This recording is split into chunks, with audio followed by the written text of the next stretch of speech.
नमस्कार दोस्तों।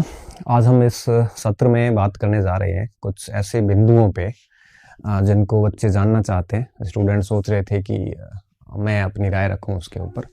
तो बहुत सारे स्टूडेंट की ये क्वारीज थी कि वैकेंसीज वगैरह कब आएगी वगैरह वगैरह।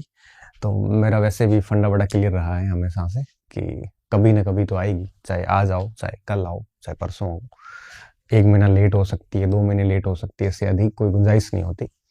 तो मेरा बड़ा क्लियर सा स्टैंड रहता है हमेशा। और वैसे भी एक स्टूडेंट को भर्तियों की जानकारी के मामले में प्रोएक्टिव रहना नहीं चाहिए, क्योंकि अगर आप बहुत एक्टिव रहते हैं कि वैकेंसी कब आएगी, फॉर्म कब निकलेंगे, परीक्षाएं कब होगी, तो आपकी एनर्जी का एक भाग उसमें चला जाता है, तो आप ध्यान से पढ़ नहीं पाते हैं। तो विद्यार्थियों को इस चीज़ से बचना चाहिए, एक्टिव होना चाहिए, बट पढ़ाई के मामले में एक्टिव होना चाहिए, ना कि वैकेंसीज की जानकारी को लेके एक्टिव होना चाहिए। क्योंकि जब भर्ती आती है, जब वैकेंसी निकलती है, तो उसके बाद इतना अधिक समय मिलता नहीं एग्ज़ाम को लेके। 4-5 महीने का समय रहता है और उसमें एक नया स्टूडेंट कुछ भी नहीं कर पाता, क्योंकि 4-5 महीने बहुत पर्याप्त समय नहीं होता। और वैकेंसी आ जाने के बाद में प्रेशर इतना अधिक होता है कि आप ठीक से परफॉर्मेंस कर नहीं पाते और हम एक और असफलता की पृष्ठभूमि तैयार कर रहे होते हैं। तो सबसे बढ़िया ये ऑप्शन होता है कि हमें अक्सर इन चीज़ों से बचना चाहिए, प्रोएक्टिव नहीं रहना चाहिए। वैकेंसीज के बारे में हमें एक तय कर लेना चाहिए कि हम जिस भी भर्ती के लिए पात्र हो रहे हैं, उसको आप सिलेबस लाइए, उसको उसका कंटेंट इकट्ठा कीजिए और उसके बाद उसको ठीक तरीके से पढ़ना शुरू कर दीजिए।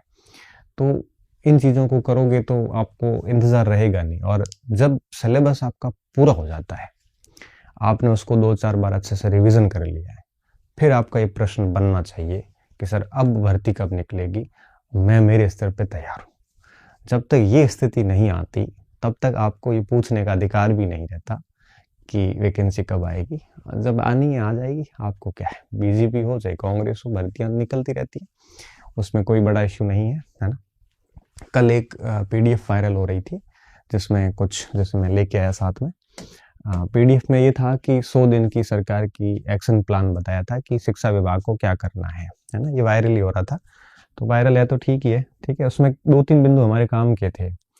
पहला इसमें बिंदु था कि जो प्रक्रियाधीन भर्तियां हैं उनको पूर्ण करना है ना, 3 महीनों के अंदर। इसका मतलब ये है कि जिनकी एग्जाम्स हो चुके हैं 2022 में, 23 में जो एग्जाम हो चुके हैं, जिनकी पोस्टिंग पेंडिंग है, फर्स्ट ग्रेड की पोस्टिंग पेंडिंग है, वरिष्ठ अध्यापक की पोस्टिंग अटकी हुई है, अध्यापक वर्ग की भी कुछ अटकी हुई है, जो बाहर से डिग्री करके आए उनकी भी अटकी हुई है, उन सभी को 3 महीने में निपटाना है। तो ये उनके काम का है बिंदु जिनका अभी सिलेक्शन हो रखा है, डॉक्यूमेंट्स वेरीफाई हो चुके हैं, जिनकी सिलेक्शन के बाद में ज्वाइनिंग की प्रक्रिया अटकी हुई, उनके लिए काम का है। तो ये नए विद्यार्थियों के लिए काम का नहीं है। तो ये मैं बात इसलिए बता रहा हूँ, आज अखबार में भी न्यूज आई, तो उसमें लिखा है कि 2592 पदों के व्याख्याताओं की भर्ती 3 महीने में की जाएगी। तो अखबार ने बड़ी गलत तरीके से व्याख्याएं कर दी और बच्चे कंफ्यूज हो गए कि सर 3 महीने में अगर व्याख्याता भर्ती निकल के परीक्षा करवाएंगे तो सर हमारा तो कोर्स भी नहीं हुआ, ये वो एटसेट्रा। तो टेंशन नहीं लेनी, ये प्रक्रियाधीन भर्तियों की बात की जा रही है जिनके एग्जाम्स हो चुके हैं। 2592 वरिष्ठ अध्यापक है जिनकी व्याख्याता है जिनकी पोस्टिंग देना बाकी है। हिस्ट्री में जैसे 108 लड़के हैं जिनका बाहर से डिग्री हो रखी है, इग्नू वगैरह से, उनका रोका हुआ है। ज्योग्राफी में कुछ रोके हैं, कुछ पॉलिटिकल साइंस में रोके हैं। वरिष्ठ अध्यापक की पोस्टिंग कुछ बाकी है, कंप्यूटर अनुदेशक के कुछ लोगों की पोस्टिंग बाकी है। तो ये वो लोग हैं, ये भर्ती नए बच्चों के कोई काम की नहीं है, क्योंकि ये हो चुकी है पहले से ही, ठीक है। तो दूसरा बिंदु जो था उसमें ये राजस्थान सेवा नियमों में संशोधन था, डीपीसी से रिलेटेड था, प्रमोशन से संबंधित बात थी। ये भी नए विद्यार्थियों के काम की बात नहीं है। नए विद्यार्थियों के काम की जो बात थी वो ये थी, तीसरा पॉइंट इसमें यह था कि सीधी भर्ती के रिक्त पदों की गणना कर अर्थनाएं भेजना। अर्थना का मतलब सीधा सा ये होता है कि शिक्षा निदेशालय बीकानेर क्या करेगा, सभी विद्यालय पीओ से प्रिंसिपल को एक लेटर लिखेगा और उसमें ये कहेगा कि स्कूल लेक्चरर, वरिष्ठ अध्यापक और इसके अलावा अन्य संवर्ग में जैसे लैब असिस्टेंट है, लाइब्रेरियन है, अध्यापक है, L1 है, L2 है, L2 में भी साइंस के कितने, हिंदी के कितने, संस्कृत के कितने, उर्दू, सिंधी, सामाजिक, हर वर्ग। तो विद्यालय के अंदर इनके अलावा प्रिंसिपल, हेडमास्टर जितने भी हैं, उन सब की काउंटिंग करके ये बताना है कि कुल कितने पद वैकेंट है। ये वैकेंट पद की सूचनाएं निदेशालय जो है वो गवर्नमेंट को प्रोवाइड करवाएगा। ठीक है, अब जब निदेशालय सरकार को, जैसे देखो क्या होता है, निदेशालय क्या करता है, निदेशालय ये सूचना भेजता है आपके डीओपीटी के पास, है ना, कार्मिक मंत्रालय के पास। कार्मिक मंत्रालय फिर उसको वित्तीय स्वीकृति के लिए भेजता है और वित्तीय स्वीकृति मिलने के बाद में वापस कार्मिक मंत्रालय के पास जाता है और कार्मिक मंत्रालय फिर आरपीएससी या जो भी आपके कंसर्निंग बोर्ड है ना, उनके पास भेज देता है। और फिर आरपीएससी या फिर आरएमएसबी जो भी कंसर्निंग बोर्ड है वो आरएमएसबी, ये लोग क्या करते हैं, उस जो अभ्यर्थना प्राप्त होती है उस अभ्यर्थना की अध्ययन करके और वैकेंसी जारी करते हैं। तो इस पूरी प्रक्रिया को आप मान के चलिए कम से कम अब निदेशालय 1 महीने में ये सारी जानकारी डीओपीटी को देगा। अब निदेशालय 1 महीने में दे देगा, उसके बाद में वित्तीय स्वीकृति जनरली बजट वगैरह या उससे पहले या बाद में दी जाती है, तो तकरीबन 2 से 3 महीने इसमें लगते हैं। ठीक है, 1 महीना इसमें लगेगा, 2 से 3 महीने यहाँ लगेंगे। वित्तीय स्वीकृति मिलने के बाद में फिर 1 महीना वापस ये प्रोसेस में लगता है, फिर डीओपीटी से आरपीएससी जाती है बात है, और वहाँ 1 महीना और लग लेता है, और फिर आरपीएससी 2 से 3 महीने और अध्ययन करता है, उसके बाद में वैकेंसी जारी करता है। तो अब मान के चलिए 3 और 1 4, 1 5 6 7 और 8, 7 से 8 महीने में मान के चल रहा हूँ वैकेंसी आने में लग सकता है। ठीक है, तो आप ये समझ लीजिए कि अगर ये काम बहुत फास्ट होता है तो अभी दिसंबर चल रहा है और जुलाई अगस्त तक वैकेंसी जारी हो सकती है ना।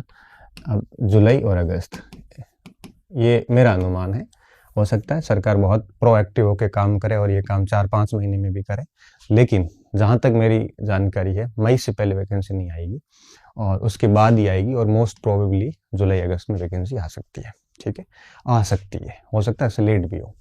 अब जब यहाँ वैकेंसी आ जाएगी तो इस वैकेंसी के आ जाने के बाद में फिर फॉर्म भरवाने करने ये सारी प्रक्रियाएं करके, और 25 में मुझे लगता है कि आपके जनवरी फरवरी के आसपास पेपर हो सकता है ना।